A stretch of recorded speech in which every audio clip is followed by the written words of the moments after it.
பிரீதி ஃபேஷனுங்க. So சூப்பரான night shoes தான் பார்க்க போகிறோம். இதில் வந்து எல் எக்ஸல் மட்டும் அவைலபிள் இருக்குங்க.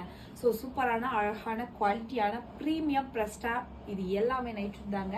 ஸோ அதே மாதிரி வந்து லாங்காக வேணும், எனக்கு பர்ஃபெக்ட் ஃபிட்டிங்காக வேணும் அப்படின்னு நினச்சிங்கன்னா ஸோ இந்த சைஸ் எல்லாமே கரெக்டாக இருக்கும். இது பேக்கெட் வந்துடும். அதே மாதிரி நியூ டிசைன். ஸோ பார்க்குறதுக்கும் சரி, வியர் பண்ணுறதுக்குமே comfortable and premium quality. So அழகாக இருக்குல்ல. ஒவ்வொரு கலருமே வந்து பார்க்குறதுக்கு யூனிக்காக இருக்குங்க. அதே மாதிரி டிஃப்ரெண்ட் பேட்டர்னில் கொடுத்துருக்கோம். லாஸ்ட் டைமுக்கும் இந்த டைமுக்கும் ரொம்பவே டிஃப்ரெண்டாக இருக்குது. ஸோ அதோட கேட்லாக் எல்லாமே உங்களுக்கு நான் ஷோ பண்ணுறேன். ஸோ சூப்பரான கலர் காம்பினேஷன்ஸ் இது எல்லாமே. அதே மாதிரி நிறைய கலர்ஸ் இருக்குது. அதே மாதிரி இதில் அட்ஜஸ்டபிள். ஸோ நிறைய பேர் வந்து எக்ஸ்பென்ட் மட்டும் ஆகக்கூடாது, வந்து பர்ஃபெக்டாக இருக்கணும்னு நினைக்கிறவங்களுக்கு இந்த மாதிரி நாட் வச்சோம்னா ரொம்பவே கம்ஃபர்ட்டாக ஃபீல் பண்ணுவாங்க. ஸோ அதே மாதிரி இன்னும் நிறைய கலெக்ஷன்ஸ் இருக்குங்க. நைட் ஷூட்ஸில் லாஸ்ட் ஒன். ஸோ இதில் பார்த்தீங்க அப்படின்னா உங்களுக்கு எல் எக்ஸல் மட்டும் தான் அவைலபிள் இருக்குது. ஸோ நல்லா வந்து ஃப்ளெக்சிபிளாக இருக்கும். Don't miss it. Thank you so much. Bye bye. Take care.